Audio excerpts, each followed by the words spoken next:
Shalom. Selamat hari Minggu bagi kita sekalian, Bapak Ibu jemaat Tuhan yang terkasih, yang beribadah secara tatap muka di dalam gereja kita. Demikian juga jemaat Tuhan yang beribadah secara online. Kiranya kita semuanya senantiasa tetap di dalam sukacita yang dari Tuhan. Amin. Bagaimana kabar kita di minggu pertama Agustus ini, Bapak Ibu? Luar biasa. Wah, kalau saya mendengar jawaban luar biasa itu artinya meskipun dalam kondisi kurang sehat, masih mau beribadah, itu luar biasa. Karena kalau sehat beribadah itu biasa. Kalau ada orang yang bergumul, punya persoalan, tapi masih tetap beribadah, itu luar biasa. Kalau ada yang sedang marah-marahan dengan pacarnya, tapi masih mau juga melayani, itu luar biasa. Ada yang berantem dengan pasangannya, tapi masih mau datang beribadah, itu luar biasa. Itu luar biasa. Jadi jangan mau jadi orang-orang yang biasa di luar. Jadilah orang yang luar biasa di dalam dan di luar. Kenapa? Itu tanda manusia baru di dalam Kristus. Tadi kita sudah mendengarkan firman Tuhan dalam bacaan pertama dari kitab Pengkhotbah. Kesaksian iman dari seorang raja yang sangat bijaksana dan pintar, yang tidak ada menandingi kepintaran dan kebijaksanaannya di dunia ini dalam hikmat Tuhan. Dia bilang apa? Ternyata semuanya sia-sia kalau tidak ingat Tuhan. Karena itu firman Tuhan dalam kabar baik bagi kita sebagai evangelium dari surat Kolose ini juga mau mengingatkan kita dari seorang Rasul Paulus bagaimana manusia baru di dalam Kristus. Mari sama-sama kita baca surat Kolose ini supaya kita mengerti apa yang baru di dalam Kristus dan bagaimana saya dapat menjadi baru. Mari kita sama-sama membacanya. Kami minta kesediaan prokantor untuk mewakili jemaat juga dalam pembacaan firman Tuhan ini. Kita baca secara bergantian. Lembaga Alkitab Indonesia menetapkan judul pada perikop ini manusia baru. Kolose pasal yang ketiga ayat 5 sampai 11 demikian firman Tuhan. Karena itu matikanlah dalam dirimu segala sesuatu yang duniawi, yaitu percabulan, kenajisan, hawa nafsu, nafsu jahat, dan juga keserakahan yang sama dengan penyembahan berhala. Semuanya itu mendatangkan murka Allah atas orang-orang yang tidak taat. Dahulu kamu juga melakukan hal-hal itu ketika kamu hidup di dalamnya. Tetapi sekarang buanglah semuanya ini, yaitu marah, geram, kejahatan, fitnah dan kata-kata kotor yang keluar dari mulutmu. Jangan lagi kamu saling mendustai, karena kamu telah menanggalkan manusia lama serta kelakuannya, dan telah mengenakan manusia baru yang terus-menerus diperbarui untuk memperoleh pengetahuan yang benar menurut gambar penciptanya. Dalam hal ini, tidak ada lagi orang Yunani atau orang Yahudi, orang bersunat atau orang tak bersunat, orang barbar atau orang skit, budak atau orang merdeka, tetapi Kristus adalah semua dan di dalam segala sesuatu. Amin. Sampai demikian pembacaan firman Tuhan. Slide pertama. Bapak Ibu, saya mau tanya sama kita, siapa yang sudah pernah membaca kitab atau surat Kolose ini selesai? Pertama, kita kasih dulu penghormatan kepada perempuan karena istilah gentleman, ladies first. Perempuan, ibu-ibu, apakah sudah pernah membaca surat Kolose dengan selesai? Yang saya lihat dari depan banyak yang menunduk-nunduk. Apakah sudah pernah membaca surat Kolose secara selesai? Belum. Masa sih? Coba kita baca Kolose 3 ayat yang ke-18.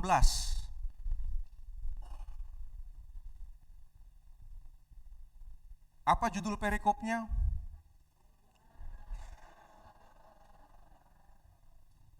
Ini sering gak kita dengar, kita sering gak baca? Sering. Pertanyaan saya tadi, kenapa hanya itu yang dibaca, pasal yang ketiga? Karena itulah kadang-kadang kita tidak mengerti kenapa surat ini dituliskan. Karena kita sering sekali hanya mencaplok-caplok, ambil ayat-ayat yang mau kita baca sesuai dengan tema.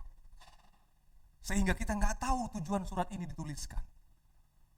Tujuannya apa? Ternyata kalau kita mau pelajari Alkitab kita, khususnya Alkitab edisi studi yang sudah diterbitkan oleh Lembaga Alkitab Indonesia, itu sangat membantu semua orang untuk bisa belajar lebih dalam lagi tentang firman Tuhan. Itu sangat penting Bapak Ibu. Karena itu surat Kolose ini tujuannya untuk apa? Untuk mendorong jemaat Kolose mengerti arti menjadi orang Kristen yang luar biasa tadi. Bukan hanya biasa di luar. Kenapa? Karena ternyata pada waktu itu orang-orang Kolose disesatkan dengan pengajaran-pengajaran yang berpengaruh dalam peradaban pada waktu itu, yaitu Helenisme atau peradaban Yunani dengan filsafat-filsafat kosong dan praktek-praktek keagamaan yang mengatakan bahwa tubuh ini kotor, tubuh ini fana, yang abadi itu ide atau roh. Maka tubuh ini gak perlu dijaga kekudusannya. Tubuh ini akan hancur sirna, supaya roh jiwa kita keluar dari tubuh yang fana ini. Itu ajaran mereka. Makanya pada waktu itu orang-orang Yunani melakukan ibadah suci yang namanya pelacuran bakti. Apa itu pelacuran bakti? Orang kalau mau minta berkat melakukan hubungan persetubuhan di kuil. Itulah percabulan maksud Paulus. Hawa nafsu. Kenapa disebut hawa nafsu? Enggak Adam nafsu. Tahu enggak ibu-ibu? Kenapa disebut hawa nafsu? Kenapa enggak Adam nafsu? Kenapa? Karena yang pertama nafsu untuk buah itu siapa? Hawa. Tapi jangan langsung diartikan, berarti abang pendeta yang paling besar nafsunya perempuan ya. Bukan itu maksudnya. Hawa nafsu itu artinya apa? Hawalah yang pertama dikuasai nafsu jahat. Keinginan untuk mengambil buah yang Tuhan larang. Semoga semakin paham. Itulah pentingnya pengajaran kalau kita luar biasa di dalam Kristus. Yang kedua, Paulus mau bilang, kenapa sering sekali orang Kristen sudah menjadi Kristen tapi melakukan hubungan seksual di luar pernikahan? Karena ternyata pada waktu itu mereka yang jadi Kristen itu bukan orang Yahudi. Mereka adalah orang-orang Yunani. Ada orang Skit, ada orang barbar. Mereka ini adalah kelompok kelas masyarakat yang paling rendah. Dulu dalam pemerintahan Romawi itu kelas paling tinggi adalah kaisar. Ini adalah kaisar. Orang nomor 1 di dunia pada waktu itu. Setelah kaisar siapa? Setelah kaisar itu adalah para kesatria. Orang-orang berpendidikan. Baru para orang-orang kaya. Bangsawan. Habis itu siapa? Di bawahnya kelas-kelas pekerja. Di bawah kelas pekerja itu namanya budak. Yang gak punya hak, gak punya status kewarganegaraan. Seperti orang barbar, orang Skit. Kenapa Paulus bilang itu? Supaya semua orang-orang yang di Kolose pada waktu itu hidup di dalam Kristus. Tinggalkan yang lama itu. Jangan lakukan lagi yang tidak benar itu. Kenapa? Karena itu kebinasaan. Karena itu sangat berbahaya kalau terus dilakukan orang Kristen. Kenapa? Yang lebih berbahaya, ada banyak orang-orang Kolose bilang, kami kan bukan orang Yahudi. Kalau orang Yahudi kan hidup dalam hukum Taurat, harus menjaga hidup kudus. Kami kan bukan orang Yahudi, kami nggak perlu melakukan hukum Taurat. Salah, kata Paulus. Sekalipun engkau bukan orang Yahudi, kamu tidak melakukan hukum Taurat, tapi kamu sudah ditebus oleh Kristus, maka tubuhmu, hidupmu yang lama itu sudah kamu letakkan di dalam kematian Kristus. Maka tidak boleh lagi engkau melakukan itu, sekalipun kau bukan orang Yahudi. Oh begitu ya, itulah maksud Paulus. Supaya orang Kolose tahu latar belakang, kenapa surat ini dituliskan untuk mereka. Apa pesan Paulus Bapak Ibu? Yang pertama, slide berikutnya. Paulus berpesan. Slide berikutnya.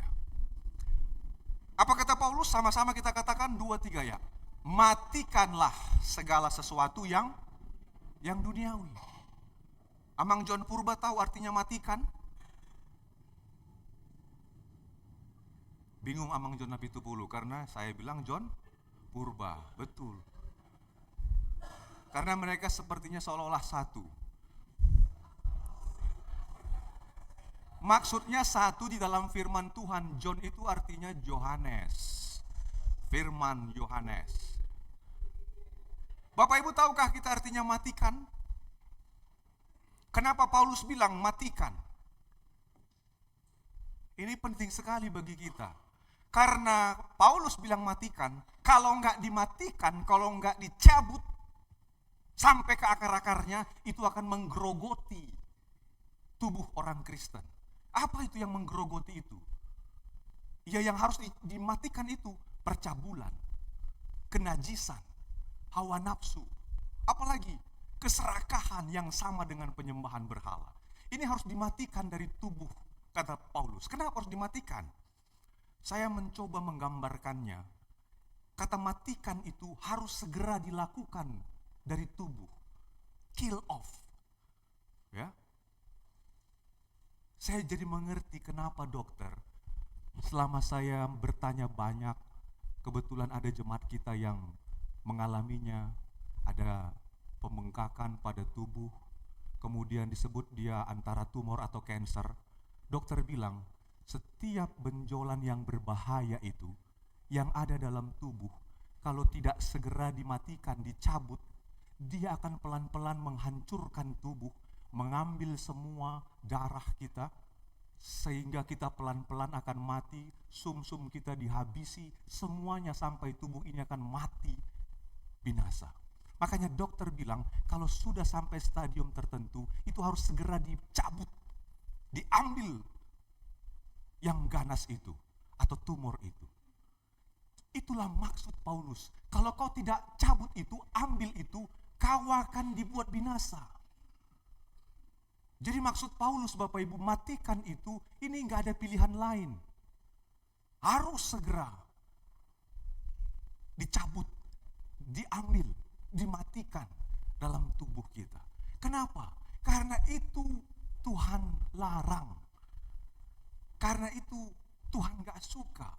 Diberikan 10 hukum Taurat untuk bangsanya, yaitu Israel. Kenapa? Supaya bangsa Israel tidak hidup di dalam hal-hal yang demikian. Karena mereka nanti akan masuk ke tanah Kanaan, di sana ada banyak bangsa yang menyembah ilah Baal, dewa-dewa kesuburan, dengan ritual-ritual yang itu menajiskan di hadapan Tuhan. Dan ini terjadi juga dalam pemerintahan pada waktu itu yang dikuasai oleh Yunani, baru nanti kemudian Yunani ditumbangkan oleh pemerintahan Romawi di zaman Yesus. Ini penting sekali.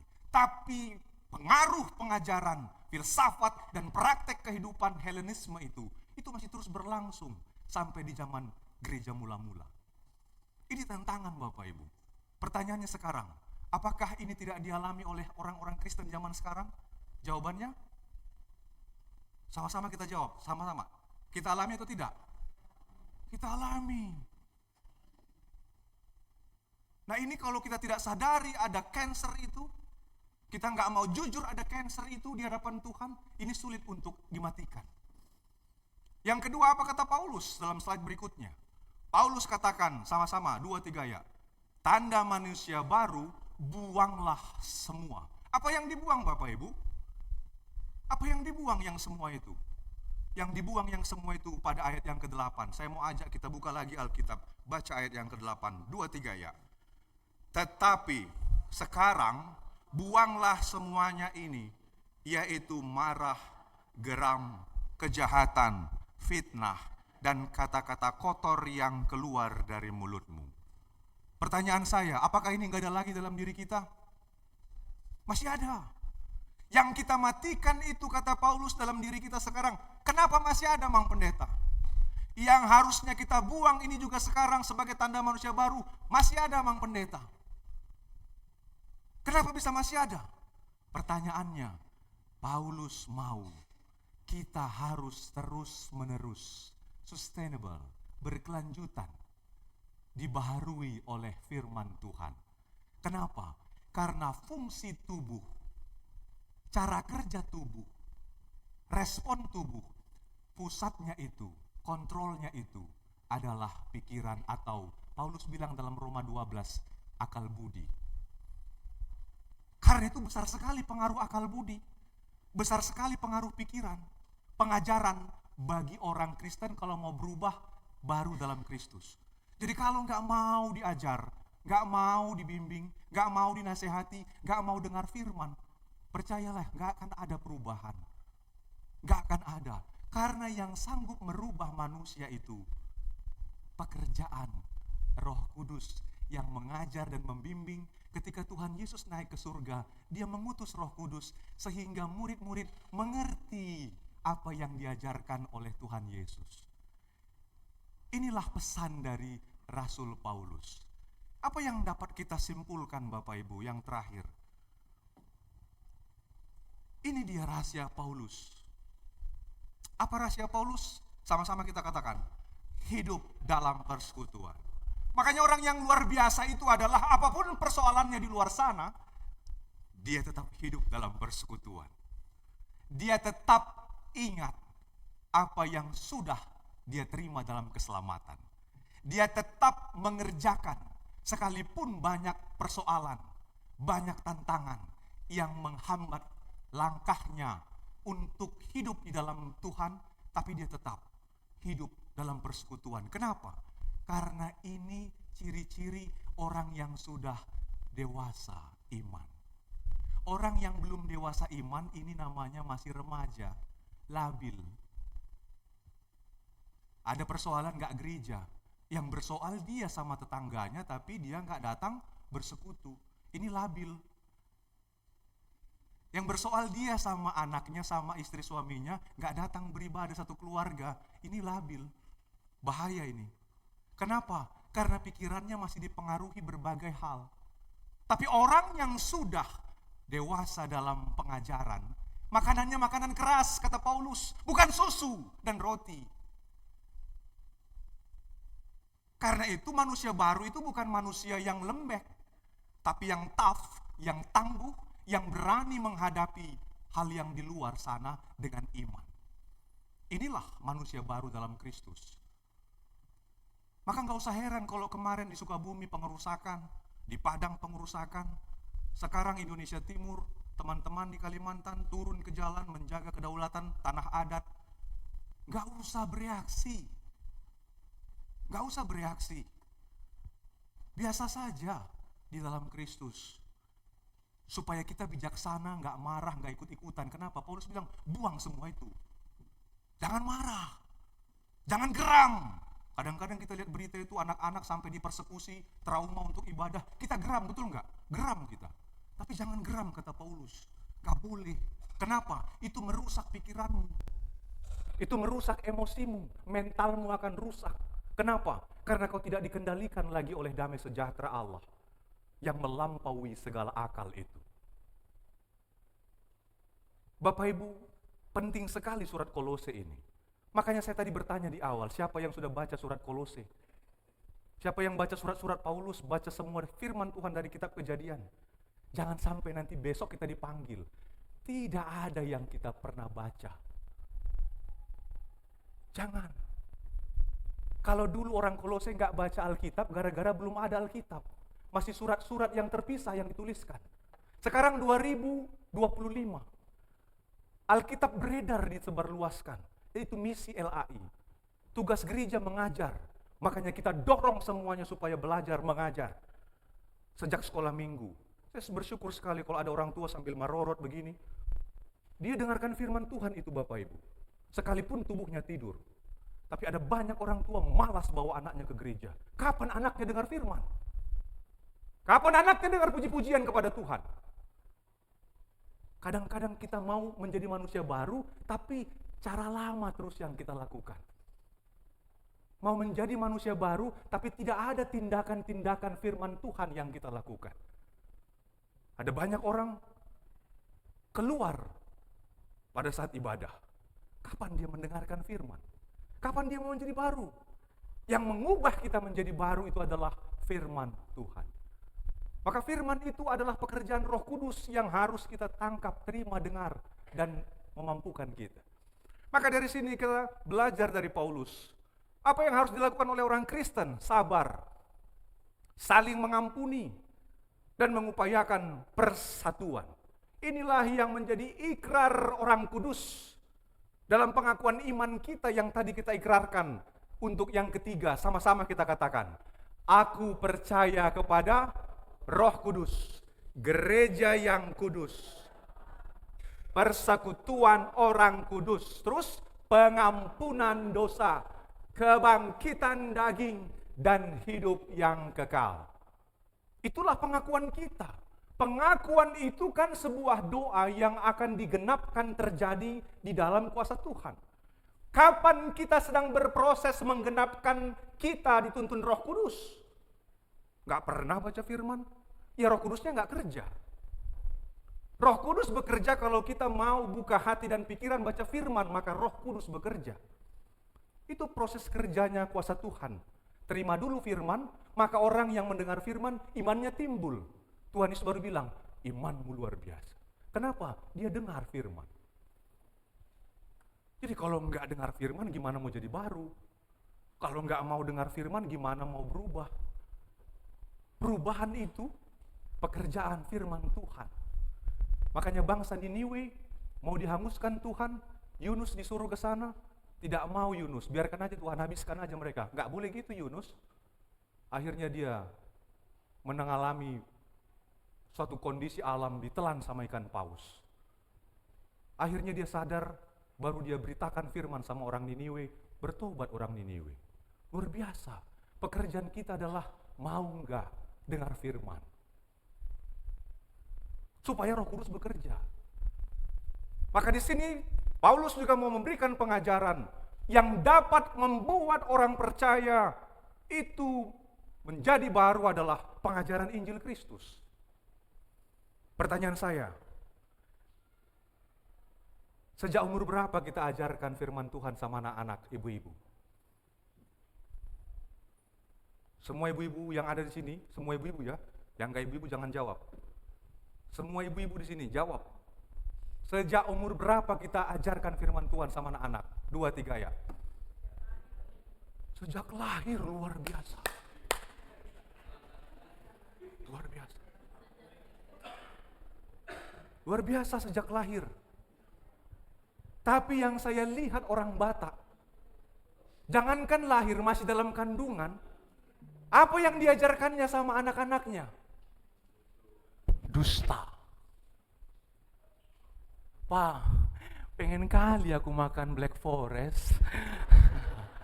Didengar itu sama anaknya.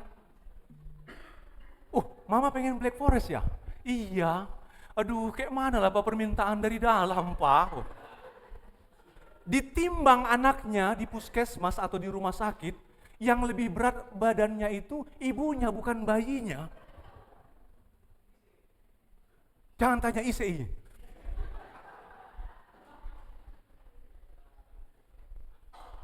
Sejak lahir seringkali kita mengajarkan dusta, bukan firman Tuhan. Saya merenungkan ini loh Bapak Ibu.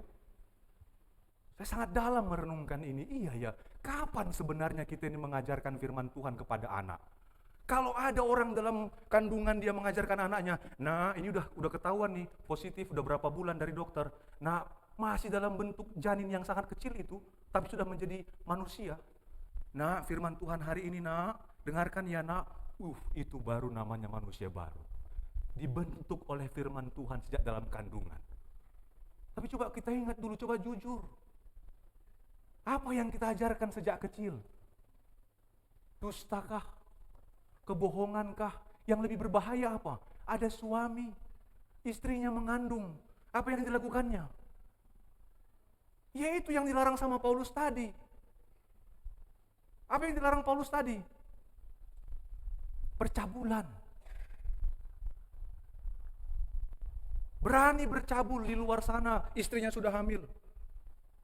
Bukankah itu praktek-praktek yang sama yang masih kita lihat dan mungkin saja ini kita lakukan?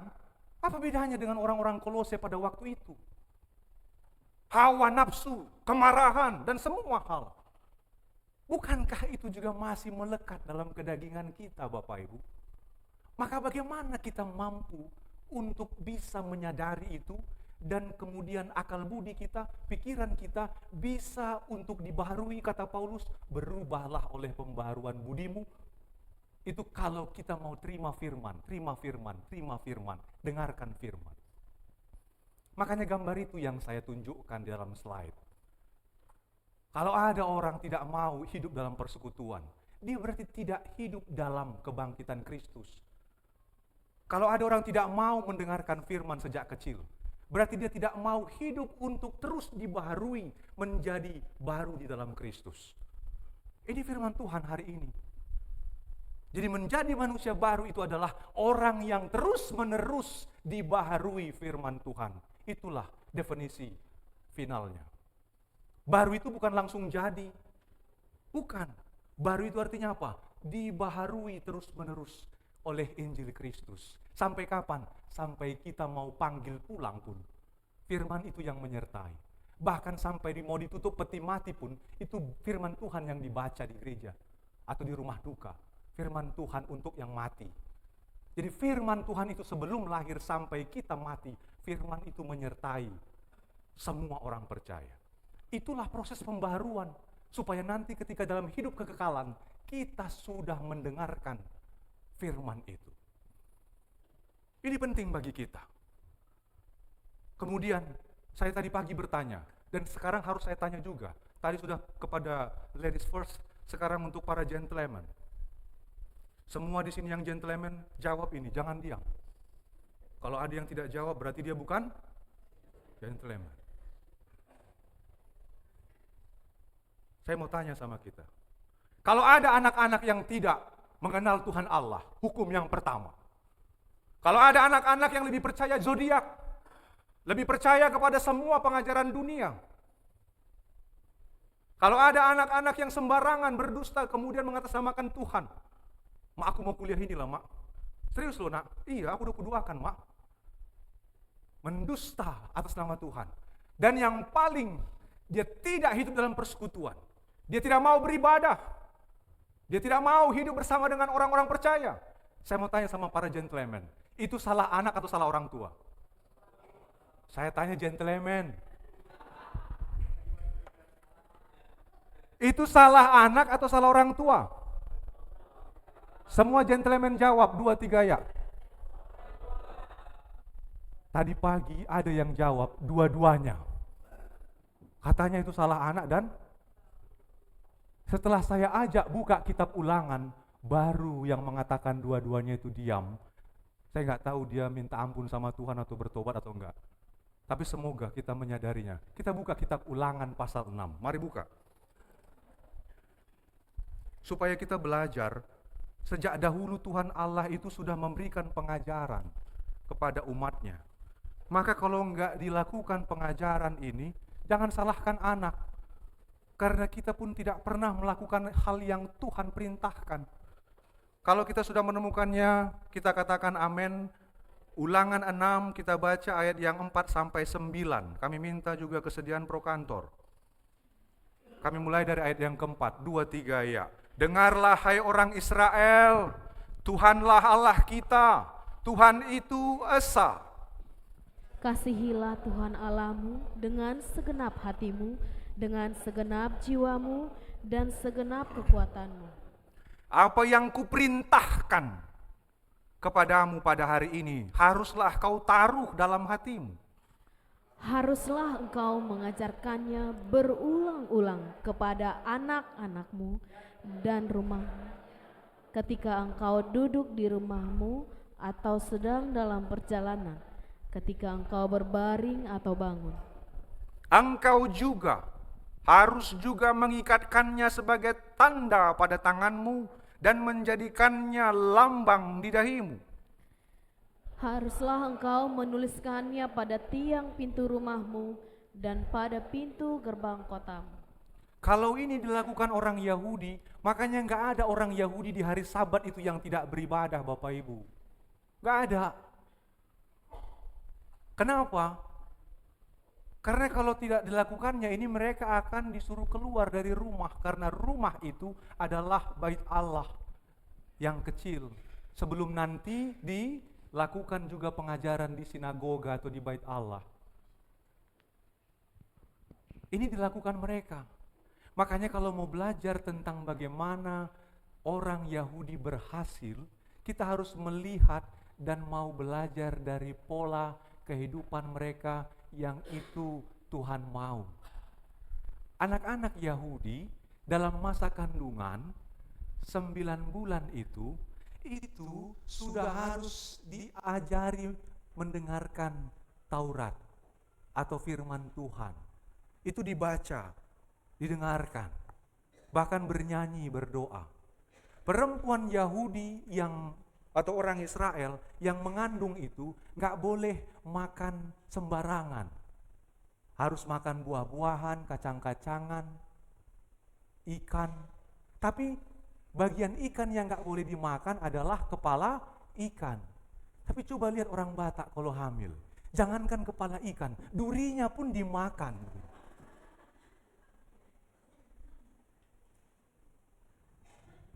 Betul tidak Bapak Ibu? Kenapa? Kok makan semua sama duri-durinya? Permintaan. Permintaan apa? Jadi anak-anak yang dikandung oleh perempuan-perempuan Yahudi itu sampai 9 bulan itu harus mendapatkan nutrisi yang sangat baik untuk pertumbuhan otak. Akal budinya harus dibentuk sejak awal. Makanya sekarang itu sangat penting kalau dokter kasih asam apa namanya itu? Asam folat itu nggak boleh, nggak ada. Orang Yahudi dari dulu udah lakukan itu. Kenapa? Karena firman Tuhan mengajarkan mereka memakan makanan yang penting untuk tubuh. Ada yang haram dan tidak haram, kosher dalam makanan-makanan orang Yahudi. Apa yang harus mereka lakukan setelah selesai makan?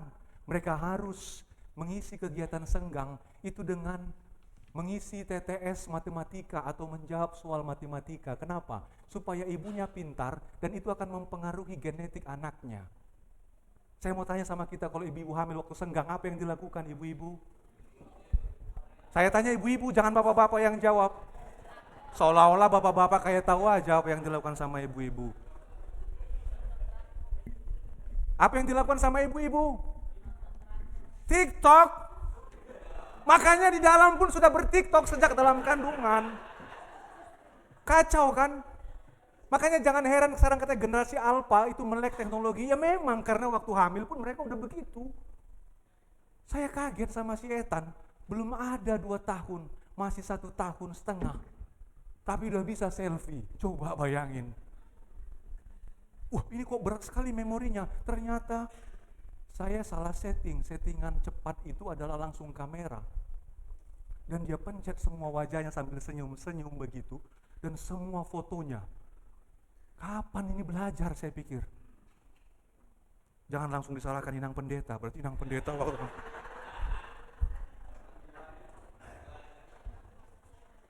Bapak Ibu, inilah yang kadang-kadang kebiasaan lama itu sulit membentuk satu individu yang baru. Maka Paulus bilang sekarang Artinya ketika kita mendengarkan firman Tuhan ini, maulah diubah oleh firman Tuhan. Amin. Mau dituntun sama firman Tuhan. Supaya kita belajar seperti orang Yahudi. Itulah untuk usia 9 bulan. Begitu lahir sampai umur 5 tahun, itu anak-anak orang Yahudi harus diajarkan untuk mendengarkan firman. Makanya tadi, dengarkanlah orang Israel. Itu harus dibacakan. Harus didengarkan sama mereka umur 5 tahun. Setelah itu umur 5 tahun sampai 7 tahun, anak-anak yang lahir itu harus diajar untuk membaca. Baca bahasa Ibrani, Taurat itu. Kalau nanti saya tanya, Inang, kapan kita suruh anak kita baca Alkitab? Semua pasti nggak bisa jawab. Kapan anak kita mendengarkan firman Tuhan? Kita sudah malu. Jadi kita harus belajar dari umat Tuhan. Kenapa mereka disebut umat pilihan? Umat yang kudus. Karena memang sampai zaman sekarang, sampai hari ini membuktikan, tidak ada yang lebih pintar dari orang Yahudi. Gak ada yang lebih pintar. Semua genetiknya itu orang Yahudi. Karena mereka bangsa yang diberkati. Ada yang baik dari mereka, ada yang tidak baik. Yang tidak baiknya banyak yang belum percaya sama Yesus Kristus. Tapi yang baiknya itu juga harus kita ambil, karena itulah cara Tuhan memberkati mereka dulu dari janji Abraham sampai hari ini. Mereka masih hidup dalam janji berkat itu. Tapi kalau mereka tidak percaya sama Yesus, yang terdahulu menjadi yang terkemudian, kata Tuhan Yesus. Maka kita yang lebih dahulu dari mereka. Maka anak-anak Yahudi sampai umur 7 tahun harus baca firman Tuhan, baca kitab suci. Dari umur 8 sampai umur yang ke-10, itu harus belajar untuk menghafal. Coba, umur berapa anak-anak kita menghafal firman? Yang disuruh menghafal itu kan guru sekolah minggunya. Supaya anak-anak tidak disuruh menghafal. Ada nggak kita suruh anak kita ingat firman Tuhan? Satu aja ayat firman Tuhan yang diingat oleh anak kita, adakah yang kita ajarkan? Ingat ya nak ayat ini. Gak ada sampai umur 10 tahun. Maka nanti dia baru sidi, dia tahu ayat emasnya. 1, ayat hanguluan. Itu nanti setelah sidi. Maka anak-anak orang Yahudi umur 10 sampai 12, dia harus bisa menjawab tentang firman Tuhan. Makanya masih ingat, Tuhan Yesus umur berapa dia di bait Allah ketika dia ditanya-tanya sama rabi dan imam-imam? Umur berapa? Umur berapa jawab? Umur 12. Itu usianya 12 tahun, kelas kita sekarang namanya apa? SD. Udah bisa dia menjawab firman Tuhan. Sekarang saya tanya, kalau umur anak kita 12 tahun, udah bisa dia menjawab tentang firman Tuhan? Kapan mau jadi baru? Kapan mau jadi baru dalam Kristus? Maka sekarang kata Paulus, kita harus mau terus-menerus dibaharui oleh firman Tuhan. Ini PR kita Bapak Ibu. Jangan marahi anakmu. Kalau dari kecil pun dalam kandungan pun tidak kau perdengarkan dia firman. Kenapa anak bisa melakukan percabulan? Karena nggak diajarkan. Kapan anak mengenal organ-organ tubuhnya, alat reproduksinya? Banyak yang kaget sama saya. Kenapa? Karena Ethan dan Yohana udah tahu. Apa ini nak? Mata.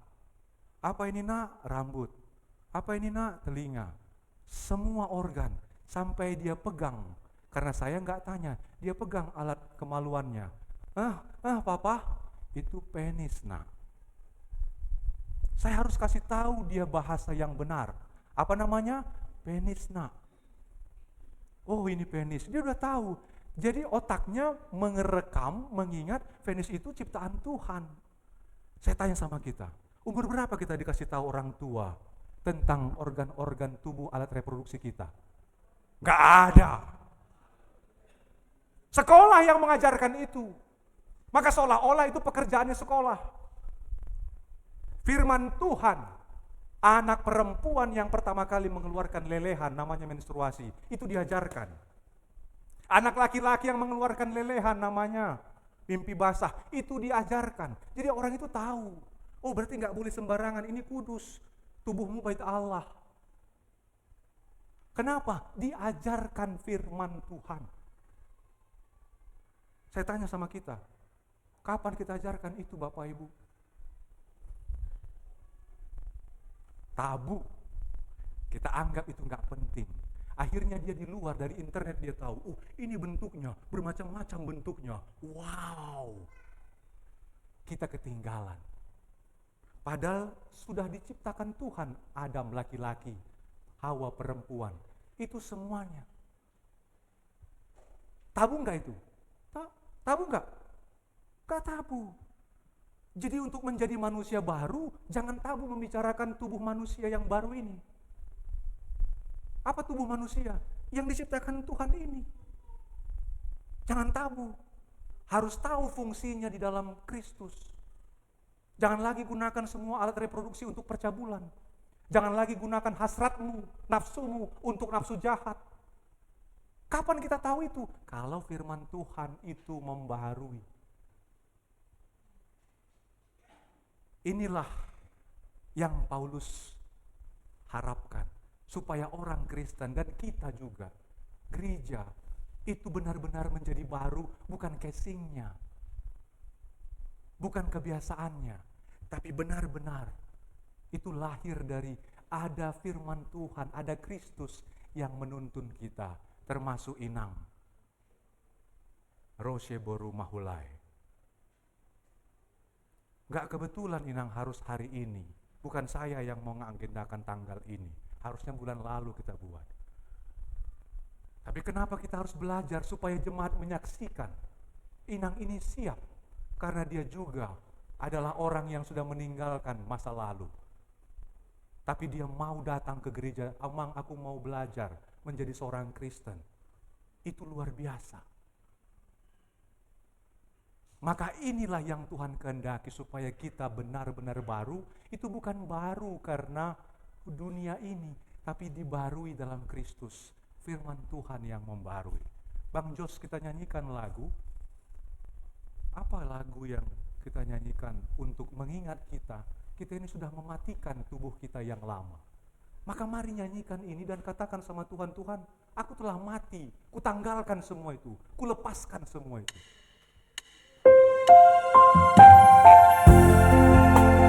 Katakan ini kepada Tuhan, aku mau dibaharui.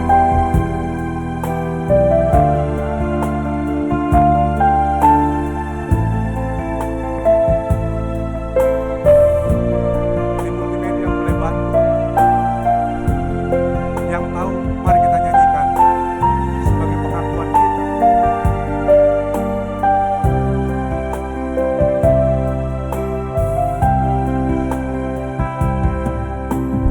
Bukan dengan barang fana kau membayar dosaku, dengan darah yang mahal tiada noda dan celah.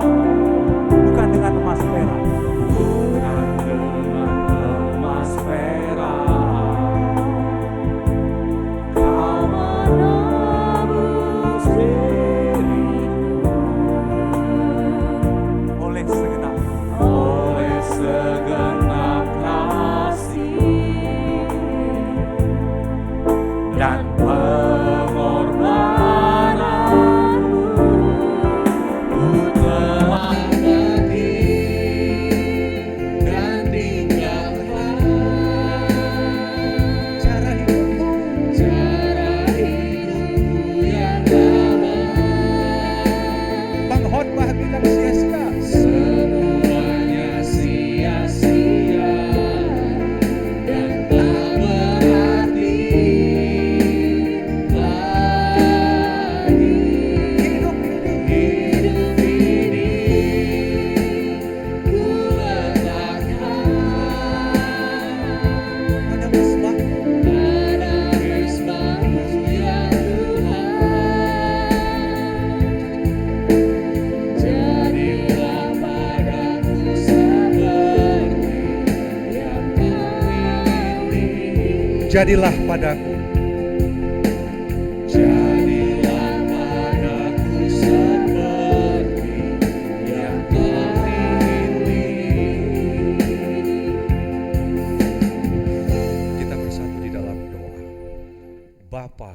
sudah mendengarkan firman-Mu, sebagaimana Kristus telah menjadi firman yang hidup itu dan disaksikan oleh Rasul Paulus, sehingga firman-Mu dan kebenaran itu juga telah disampaikan kepada jemaat Kolose, dan firman-Mu ini juga sampai kepada kami.